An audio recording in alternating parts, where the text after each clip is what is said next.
My expectations for this show are like pretty high. I feel like the trailers really introduced a lot of good stakes. I know that the original showrunner had a big hand in the creative development, and we even have a couple new writers to make it look interesting. Old Disney Channel stars have come back, and let's see how they compare to the more recent reboots, such as that 90s show did a good job at bringing back the spirit of the original show, but the cast was lackluster, and I feel like iCarly had the entire cast, but they didn't have the spirit of the show in there. So does the new Wizards Beyond Waverly Place special actually overcome these expectations?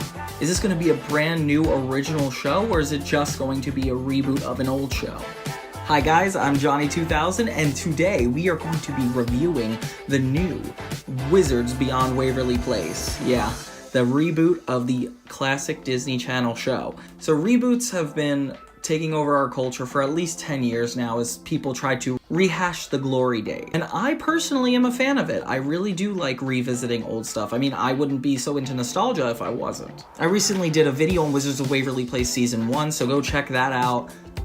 Well guys, it seems like we're back in 2008 whether we wanted it or not. Wizards of Waverly Place was more than like a TV show. It was a cornerstone of the Disney Channel golden era. With Alex Russo's witty comebacks, Justin's perfectionist spells, and Max. As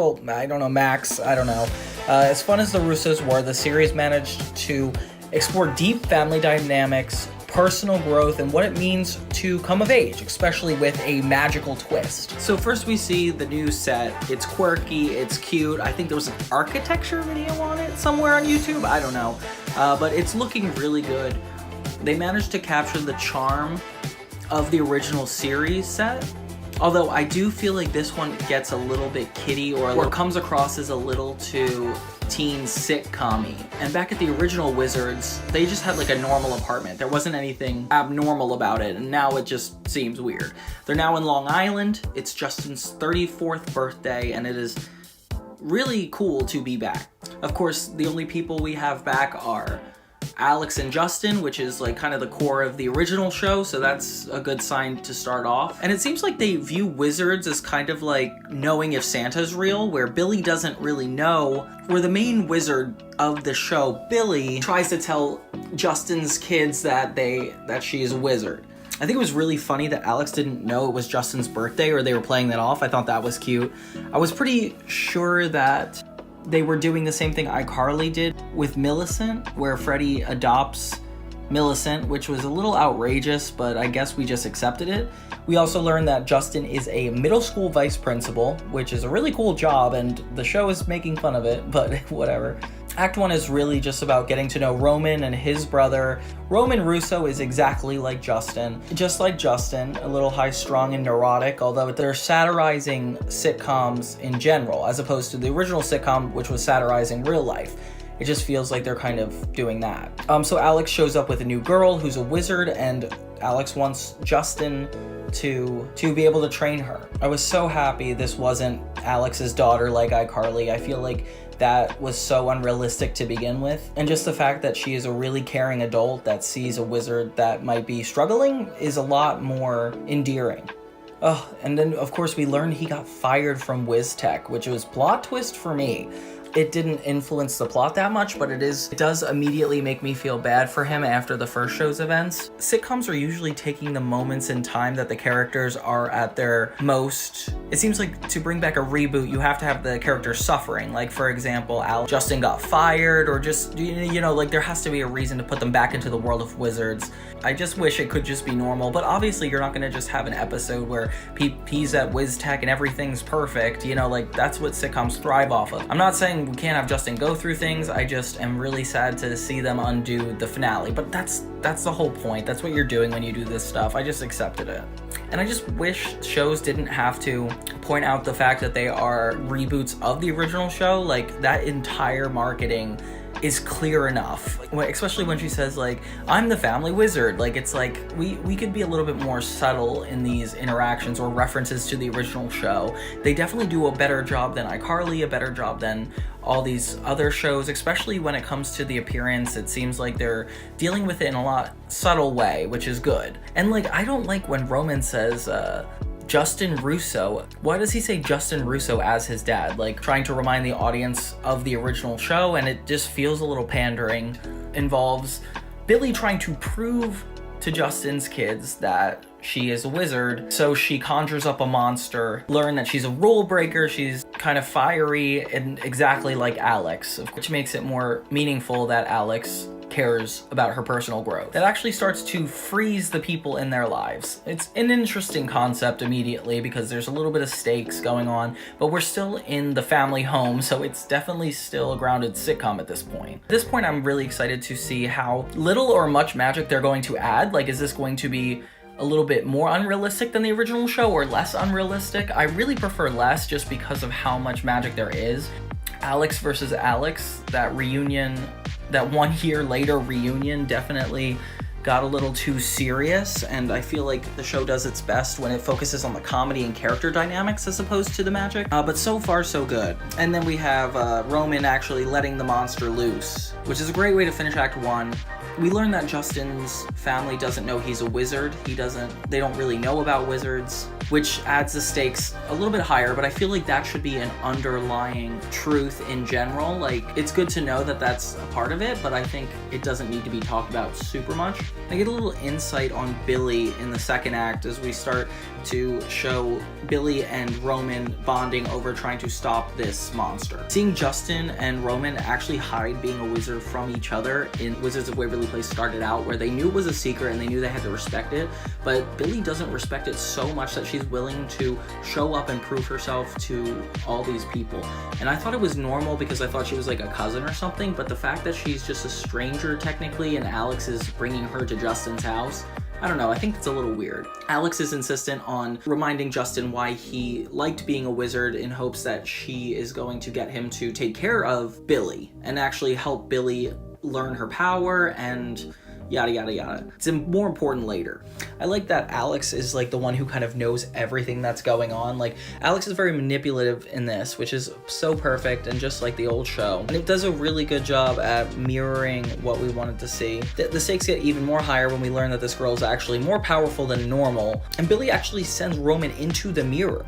Justin admits that he misses being a wizard at his climactic moment, and then the monster gets a little bit more out of hand. That's when Justin and Alex come to see that the monster is actually attacking, and then Alex is frozen by the monster, which ends Act 2 in a really good climactic note. And then in the end, we have Justin and Billy working together to stop the monster that has been hurting all of them. Invites her to stay and teaches her while quote-unquote keeping this secret. And I like that Billy has a secret that she outed, while Justin wants to keep them ignorant to the fact that he was once a wizard. And I love that it ended without that secret being revealed, because it means there's so much more to look forward to in the show, especially since it pushes at Justin's heartstrings. Like, I love that he is more of a main character here than even the original series. Overall, I would definitely rate this based on 3 pivotal things. 1, the old show connections and how well they combine or how well it evolved. Then we have the original show rating, where I rate this as if it were an original show and good on its own. And then the good sitcom rating in general, which is kind of like the original show rating, but like, is it a good sitcom? Because you could have a good show without a good sitcom, but you can't have a sitcom without a good show. They're so good at keeping these characters intact. I love revisiting Justin and Alex and having new goals for them that are pretty relevant to the characters when we last left off. Even though they're in a little bit more complex of a place than they started out with before, it only adds to the stakes. Seeing Alex take her new responsibility seriously, but not overstay her welcome is really awesome. And seeing Justin be just as neurotic as ever is so funny. Like, his character is spot on in this.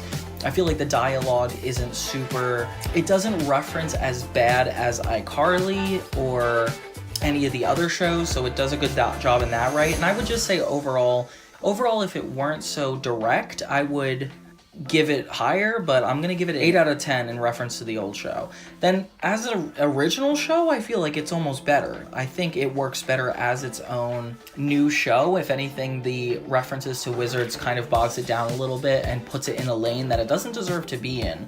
Like, this is really interesting on its own, and I feel like if these were completely different characters, the show would be just as good. We don't need that connection. And it's really good just as a teen show in general. Like, I think they did a good job at capturing these new kids versus these old kids and kind of crossing their storylines to be relevant to each other. And I'd give it, definitely out of a sitcom rating though, I would give it a 7 out of 10. I feel like the magic and the wizardry pulls it away from being what it's attempted to be, which is a sitcom. Like, it shouldn't have to be about magic, only when it's necessary. And this episode in particular reminds me a lot more of a play. It makes me feel like they tried to prove to us that it was just as grounded as the original show, so they tried to keep us in a house for this whole episode. I like how contained it was in that sense, but I definitely think a normal sitcom doesn't have to balance itself out like that. So yeah, overall, definitely 25 out of 30. I think a B+. This is definitely one of the better reboots in my opinion, and I'm so excited to watch more. And I feel like I don't know if Roman is the main character or Billy, and it's definitely pivoting to both, because we start with Roman, but then Billy has higher stakes to worry about. I feel like Roman could be more main of a character if Roman had this need to prove to his father that he could do better, or that, like, you know, Justin's approval mattered. The stakes would be a lot higher, and it would mean a lot more when he was trying to hide this from his dad. Roman feels more like a side character the more he leans into being like Justin. Like, I'm not worried about him finding out the secret. I feel like Justin's not a threat. But if we saw a different side of Justin that could show that this going wrong would actually really impact their lives, or maybe Roman believes that their family could be in danger because of this. I mean, that could come up later, but I think as it is right now, that would have been really nice to have. The reveal at the end that the world is going to be ending should have been there since the very beginning. I think we should have went in with the context that this was really important, or there could have been a cold open that was more focused on that. I feel like this show's biggest issue is it's trying to downplay itself, trying to prove itself that it's not trying to be like the original, or put on the show that, oh, we're a new show.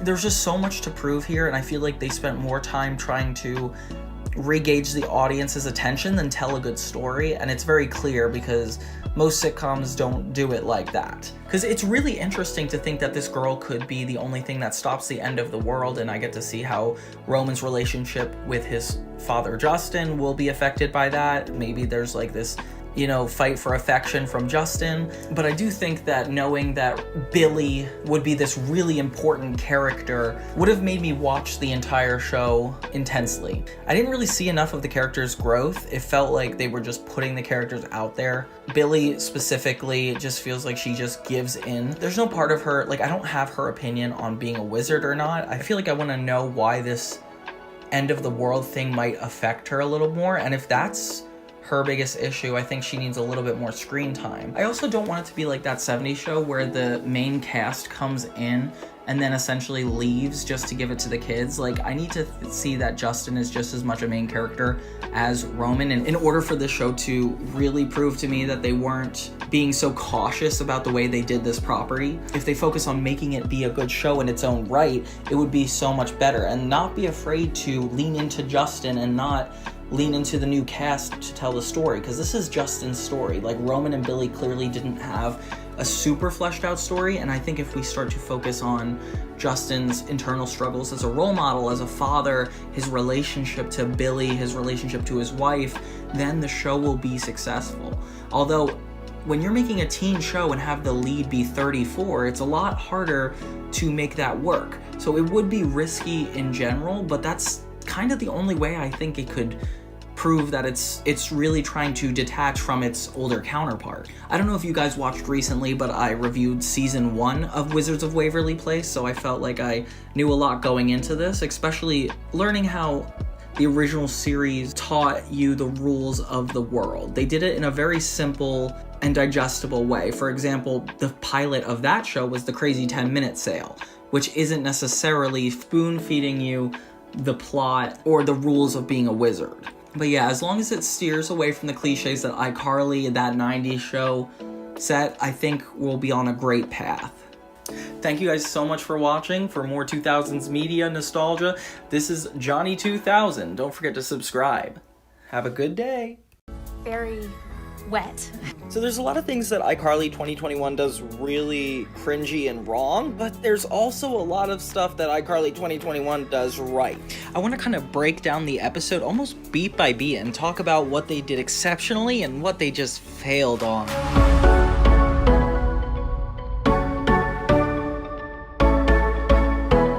What's up, guys? This is Johnny 2000 back at it again with some more 2000s nostalgia. Today we're focusing more on some teen TV with the reboot of iCarly. Yeah, iCarly was an iconic show in the 2010s and the 2000s. With 6 seasons and some of the highest ratings, it was unforgettable. It was funny, the world felt very fleshed out, and the characters' dialogue and humor were just so relatable. I personally learned a lot from the internet culture watching this show, and I can't wait to compare and contrast it to kind of how the show takes the 2020s. Okay, so let's get started. So Carly returns home to the classic apartment, greeted by the famous Spencer Shea, who's naked.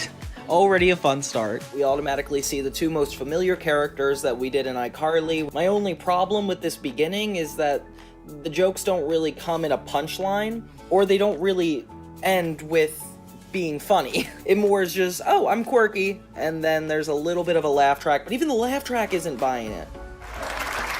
Oh, you gave it to her without me? Yeah, and her reaction was priceless.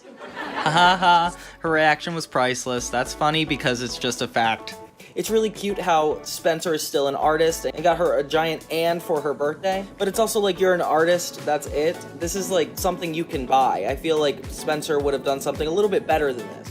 Carly kind of unnaturally shoves her backstory down our throats. After years of doing iCarly with Sam, and then hosting Italian QVC, and then my brief stint in college radio, I'm finally gonna be back online where I belong. I don't want to have a negative opinion about her character, but it is kind of annoying to hear you list out your accomplishments. The way they show Freddie still being good at videography, him putting down the camera. After Spencer designed this sculpture, I outfitted it with a sneaky little spot for a camera. And he didn't even hit record. I feel like we think she's about to be proposed to, but it turns out to be she just wants to be back on the internet, which, why would you want to do that, Carly? The internet is evil! But I mean, I guess it is kind of a reflection of how the show ended up. It just feels like this whole first scene, all the jokes and punchlines are based on things that already exist as opposed to real life moments. They talk about how they're going to record this live proposal and it's going to be this amazing thing. Meanwhile, Beau is planning to break up with her, which is a really funny sitcom trope. I feel like what makes sitcoms really good is when you talk about mundane, simple things, and learning about who people are through character is what makes the show interesting. And it would be one thing if they didn't lean into the character tropes they already created and started showing us how they're different. Instead, they're kind of showing us how they're the same just to make people feel comfortable. They keep bringing back this joke of them posing, and it's really not worth coming back. We thought you could stand on either side of it and be all... Freddie and Spencer hide. Miranda's live streaming Beau without his consent, and he ends up breaking up with her. Then it's interesting because we get to see Carly going through a breakup, which I feel like we didn't really see in the original series, so it's already kind of interesting. I think people will see that it was a mutual thing. Oh, the theme song is already so different. I can't get over it. It's a lot more digitized, very 21st century in a good way, though. I feel like this does a really good job at improving upon the original, which will not be said often after this. And it seems very dependent on the iPhone, which is kind of against the pear phone that they started in the first series. Then they go back to the same apartment they had from the first show. Oh my gosh, this is already depressing. And Carly has a new friend. Her name's Harper, which isn't that different from Wizards of Waverly Place. Carly makes a reference to Law and Order, which feels a little out of character. She definitely plays the tougher of the two, which was kind of what Sam was. Harper seems a little bit more motivational and positive. Although when she leans into her more rebellious side, I feel like it puts her in the category of Sam again and doesn't make her unique.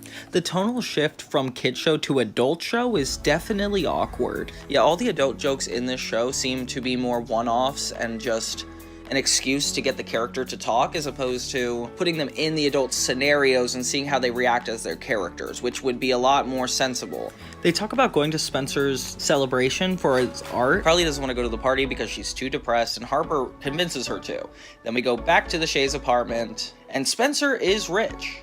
He talks about just being a regular guy, which also is spoon-feeding the characters as opposed to letting us learn about them over time. Freddie reveals that he's moved back in with his mother and completely regressed since we last saw him and has a daughter? I looked this up when I even saw the show being spoiled online, and apparently it's legal for you to adopt somebody as long as they're 10 years younger than you. Weird.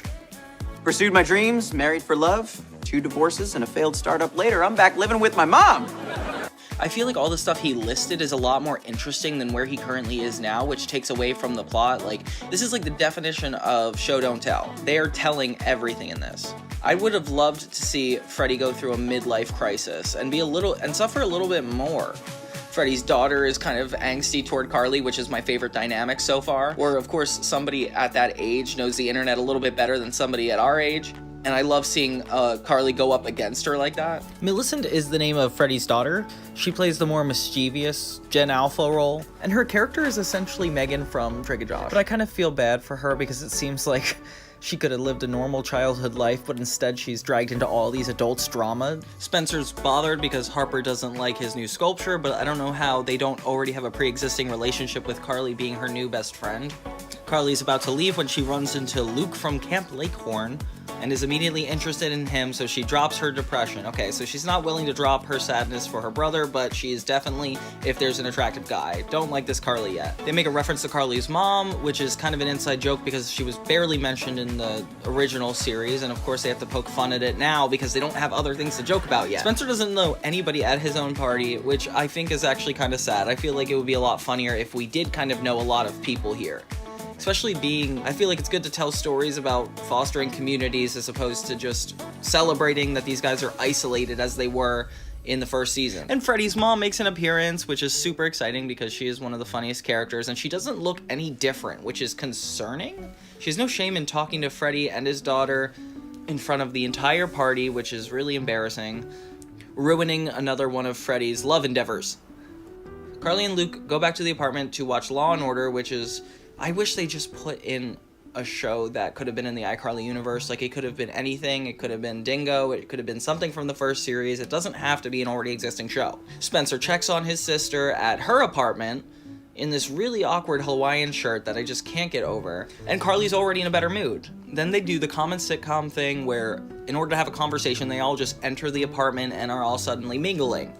There's no actual reason to prompt this conversation, and there was no reason for Freddie and his daughter to enter. I mean, I'm sure they all gather around to do this every so often, but it just doesn't feel like everybody gets along to that point, at least the way they've treated each other so far. Not a lot of camaraderie so far in this show. It's a little bit more cynical than it is anything else. Carly is very focused on proving that she won the breakup, which is definitely a really funny main A-plot for the pilot. Bo shows up for lunch at the party, but he doesn't know Carly's friends well enough, which is crazy because apparently they were dating for 4 years. Bo tells Carly that he's seeing someone, which has been less than 24 hours, so Carly, I don't know what to tell you. And I don't know how Bo is comfortable sharing that information in front of all the main cast being in the kitchen. I mean, I would be scared they would beat me up. Carly acts like she doesn't have an issue with it. And I gotta admit that one of the positives is Carly standalone is really funny. Miranda Cosgrove is so good at this role that I think she is making it work, but if it weren't for the dialogue, I think things would be a lot more impactful. So it's not Miranda Cosgrove's fault so far. Although she's a producer and probably hired the writers, so I don't know. So then Carly's on a date with the guy Luke, and we kind of are aware that her intentions are just to get over a breakup, so it doesn't feel so great. I wish the intentions were that she really wants to prove that she could still be independent and that she could still find love, as opposed to a negative reason like revenge. Instead of developing their own style, I feel like they kind of lean into the tongue-in-cheek nature of the original series, but only in the way they deliver the jokes, not necessarily the way the jokes are written. Like, they'll do something quirky and different, and that's what they did in the original show, but it would be followed by a real moment and or the characters' genuine intentions to accomplish a goal. While here, I feel like we're just putting the characters in different scenarios. And I mean, there's a goal, it just feels shallow. After 5 scenes, we get back to the B-plot, which really doesn't have a lot to do with the A-plot, which I wish it did, because pilots should be like that. I mean, I know the regular iCarly series had completely separate A and B and C plots, but if you're a pilot, even the original pilot of iCarly didn't break off into further stories this quickly. I would love to see how this has to do with everything Carly's going through. Harper, for some reason, is Spencer's guidance and all this. And I really feel like this should have been romantic. I mean, I get that it's supposed to be just friends, but if it were romantic and he actually cared about what she felt on a deeper level, that would be a lot more impactful to me. Carly and Freddie share a moment together where they're talking about everything that happened. They talk about that Sam went off with a biker gang, which is cool because obviously Sam got her spin-off show and now it's these guys' turn. They already hint at Carly and Freddie forming a relationship pretty early on, and when I saw this for the first time, I definitely thought that's what they were going for. I mean, why would you put a character and then an unfamiliar character together? Like, it just makes too much sense. Then we see the main characters go back up to the old iCarly studio, and it's kind of disturbing because there's a bunch of dolls hanging around. And this one's kind of funny too. I mean, it's very situational humor, so we're sort of leading out of the characters again, but I think these jokes are really good. Carly is inspired and wants to bring the show back, which is kind of a reflection on why they brought back this entire show. And the biggest waste of time is actually going through some of the old props. Like, if you guys really want to separate yourselves from the old show and be more adult and be more, I mean, anything, then we should probably let a little bit of this go or have a comedic spin on it so it's not weird. Freddie records iCarly in a style that he used to, but it doesn't make any sense because it's just an iPhone camera, so why would he have to hold it up with such firmness? Spencer comes back as the baby Spencer, and they do kind of the exact same bit they did in the original show, which I wish they kind of made it a little bit more. I think they could have taken it to another level, especially being 10 years since this original bit. Like, I'm sure there's something funnier. I'm not sure if the fan service was really bogging down this production or that the writers felt the need to keep the old show constantly reminded for the viewers, but this also feels like this could have been just multiple different clips just to revive iCarly.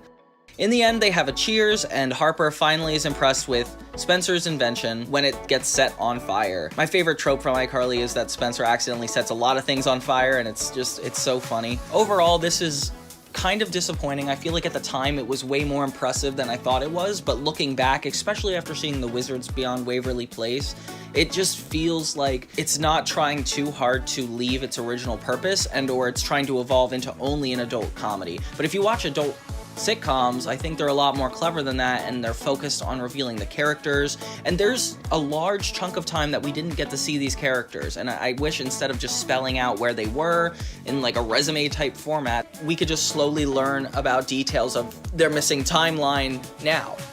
The original show of iCarly actually did that pretty well. So did this pilot live up to it? I mean, at first when I saw it, I thought it definitely did, and it's captured the magic of the original, but looking back, having only been 3 years, it feels dated already somehow.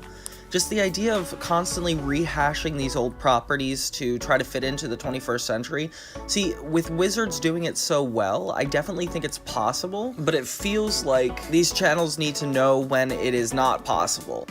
Thank you guys so much for watching. This is Johnny2000. Don't forget to like and subscribe. Have a great day.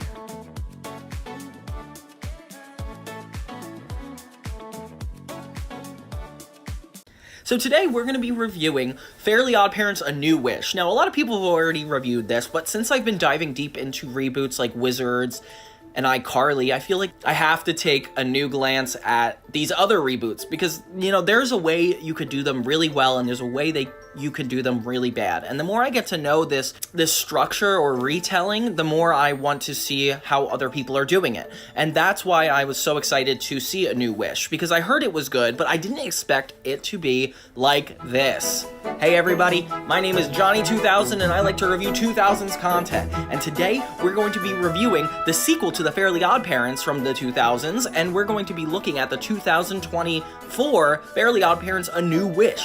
I love the joke that the first wish she would use is to wish for unlimited wishes, because it's a cute little reference to the fact if you had Fairly OddParents, you would have unlimited wishes, and also connects to that childhood joke of if you had a genie with 3 wishes, of course you would wish for unlimited wishes. It's OP! And it just automatically makes it relatable to the younger generations, and I just love that immediate start. So the premise of the first episode is essentially that there's this girl named Hazel who just moved to Dimmodelphia. She's dealing with trying to fit in, as well as her brother, which is somebody that's like kind of a hero in her life, moving away. So she's dealing with being alone a little bit more. Cosmo and Wanda are also dealing with this new era of their life where they don't really know what to do with themselves and have trouble with independence. Yeah, and basically the two come together and the fairies get back into wishing, which is something they've always wanted to do, by causing Hazel to be a fly. And this also helps Hazel be able to connect to her brother, because if she was able to fly, she would be able to see her brother again. The one scene where she tries to get on a bus and there's quote-unquote real Timmy in there, which I don't think is actually real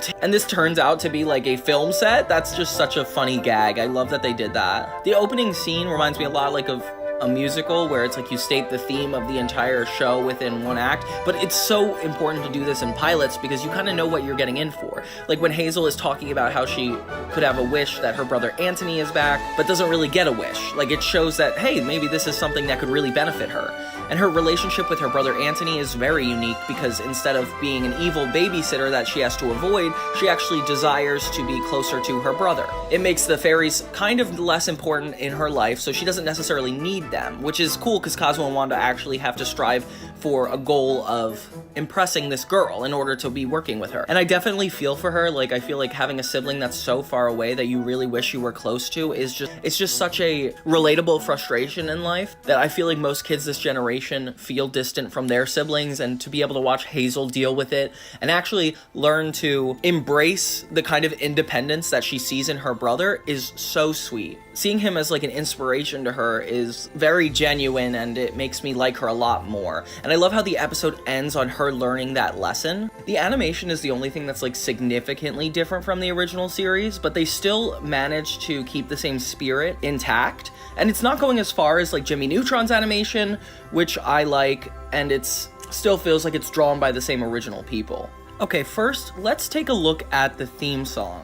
Beside the animation improvements, it holds a lot of nostalgia by starting out with an overview of the city and then going into the car of the main characters driving. Cosmo and Wanda show up, but they're adults instead of fairies right away, and turn right into fairies. The music number is surprisingly similar to the first show in a lot of ways. They have the dancing on the piano, playing the instruments, and honestly, the melody being the same is the most important. But overall, the same energy and spirit as the first show can be easily spotted in this. It's cute, it's humorous, and there's a lot of heart to it. And I love that we have a glimpse into Hazel's personality, like riding the bike, seeing a giant ghost. It's just clear that she's very unique from Timmy. And I think it's just really cool how every episode kind of has a title card that is in the original animation. That's like very exciting. I think it didn't need to be a two-part episode, but I love that it was. I think that was a bold decision that needed to happen. The more you prove that the story is worth it, the more reason there is to tune in. And I feel like the original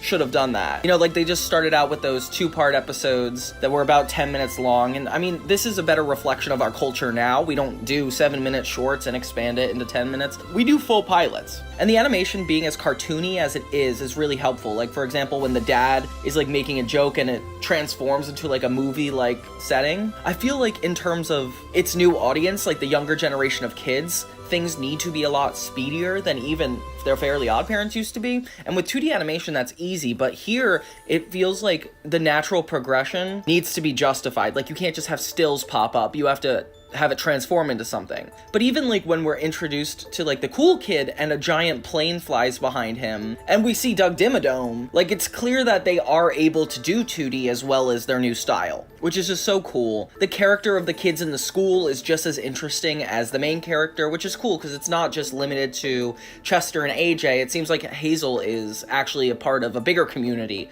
that we'll see a lot more of. So instead of like the close camaraderie of 3, like Timmy, Cosmo, and Wanda, or Hazel, Cosmo, and Wanda, we get more of an ensemble feel. The parents in this feel a lot more mature than Timmy's parents, but they were just downright neglectful. At least when Hazel's running away, they would care. I feel like if Timmy was trying to run away in the episode, they would be like, oh, whatever. When Cosmo references her going to space camp and he's like, I've always wanted to go to space, they have like a little quick segment where pictures pop up of him being in space, and that is it's so perfect because of course they're gonna reference it in a joke. It didn't have to be spoon-fed into the narrative. I do think the designs of them as parents is a little too realistic. Like, Cosmo kind of has a beer belly, and I don't know, they just seem so realistically adults. Not that we can't have adults being friends with kids, it just feels like a little off. I like prefer the goldfish method from Timmy Turner, or just the uniqueness of every time they're in a different scenario, Cosmo and Wanda, you know, adjust accordingly as opposed to always being these two adults. And they even have a reference with them meeting Barack Obama? The location is really unique, like Dimmodelphia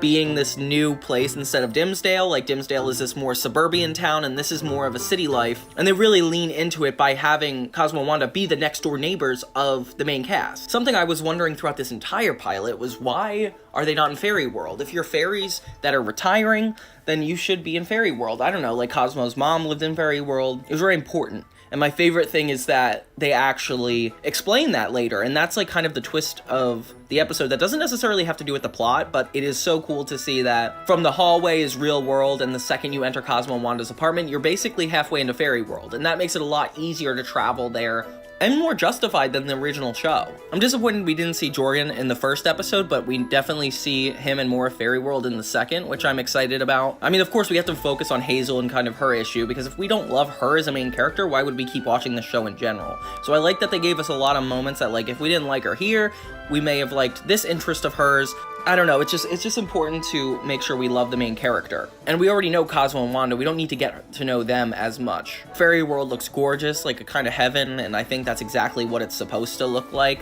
I think you should, part of the appeal of Fairly OddParents is you want to feel like you could have magic too, and seeing Fairy World being so exciting just makes you feel like you're a step away from magic. The references are very few and far between of the original series, and I'm super grateful for that, because it's so easy to bog down shows like this with original references. Like, they're only in minuscule moments, like when we see a picture of Timmy's bedroom, which, why do you have a picture of Timmy's bedroom? Why don't you have a picture of Timmy? I just feel like that's kind of anti-personal, Cosmo and Wanda.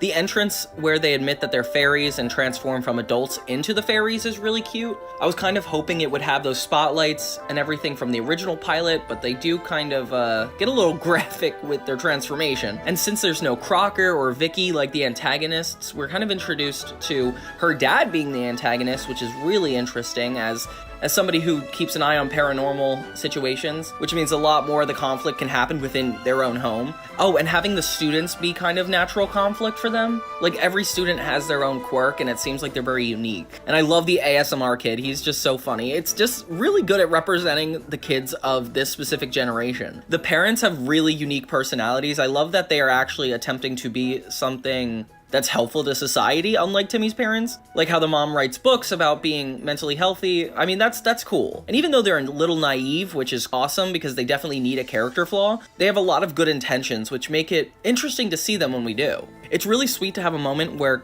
Hazel has to admit to running away to Cosmo and Wanda as just these inconspicuous adults in the apartment, because it adds a lot more emotional complexity to it, and it shows that they care about her immediately. I wish Cosmo and Wanda's premise for the first episode wasn't solely like, oh, we're trying to find a new way out of retirement, we want to find a kid that's in trouble, but they like maybe enjoy retirement and they do it for the greater good, as opposed to something that they're like, I wish it was less convenient for them and more of a sacrifice that they were willing to take. But I like how cheery and funny they are, like they needed to be this. The humor is perfectly captured from the original show. I feel like they give me a lot of Peanuts vibes, like the characters are silly and cute. And the original was trying to go for Peanuts vibes. I don't know if you guys noticed, but I recently did a breakdown of the original pilot of Fairly OddParents, and you didn't see the parents' heads. It was very Timmy and Vicky and cartoonish, and I feel like we're actually getting the vibe of the original pilot in this one. Because when you focus more on the ensemble of kids and the interesting things that make them special, that's when we go into more Peanuts territories. But yeah, so Cosmo and Wanda are trying to come out of retirement and help and find purpose in their new life, while Hazel is trying to find her identity outside of her brother and just looking forward to him. And she's so frustrated at how her school works and that she doesn't really get along with anybody, despite that she could get along with Cosmo and Wanda. So she's really rearing to get away from it all. Cosmo and Wanda and Hazel come at a really good time in each other's lives, because both of their problems could be fixed by connecting with one another, which is really adorable. Immediately we revisit the original premise that makes the first show work, which is Timmy makes a wish, it backfires, yada yada yada. And here we get Hazel makes a wish, it backfires, yada yada yada. Except we have a lot more emotional depth as to where's the wish is coming from, why it's important she gets this wish, and what are the consequences if she doesn't get this wish. And a lot of the consequences are internal, so it's a lot more interesting to get to know Hazel in that sense. Like, I want to know what would happen if she doesn't get to her brother Anthony, and I love that she has such a passion for her older brother. Like, that's not even something you see outside in our daily lives now. Overall, this pilot was not only a successful revival, but it was just a downright good show. Like, I feel like if we started out with this show and didn't even have the Fairly OddParents, it would be an interesting premise. They took everything that's natural and exciting about the core of the Fairly OddParents and put it into a new Wish in a way that's very unique and makes it feel like it's kind of starting its own new identity. They're not afraid to get better with the storylines they created and actually retcon anything cynical about the original, which is very good because I felt like the original was very cynical. It wasn't even meant to be liked by me, but I liked it so much. And that's what means a lot to me, is that they weren't trying necessarily to get back their core audience, but they were trying to introduce a new idea into the world and show what people are really dealing with now and why fairies would be a perk specifically in the 21st century, in this day and age, like with social media and everything going on, in a unique take that's different from Dimsdale. But yeah, this remake gets an A+ from me. I definitely think it's one of the better remakes I've seen. Or not remake. I keep saying remake. If you guys hear me say remake, please ignore me. I mean revival. If there's a definition of revival versus remake, it's that, like, the revival continues along the story, but a remake or reboot is when they actually change history and it's not moving forward, but kind of filling in gaps of what you've already seen. And this does a great job of proving that they can move forward without needing to change anything in the past. It respects the original as well as makes it look even better with its new direction. If you guys haven't seen this revival, this is like one of the ones you need to see. Otherwise, there's also the Wizards of Waverly Place revival, which I already did a review on, and that is really good. And if there's one you don't want to see, iCarly, the reboot, is also out there. So this is a win for Nickelodeon, which it hasn't been yet, and I'm so excited for this new era of reboots if they're going to keep doing stuff like this, because this is the correct way to do things. Thank you guys so much for watching. Don't forget to like and subscribe to Johnny 2000s for more of your 2000s nostalgia. Have a great day, everyone.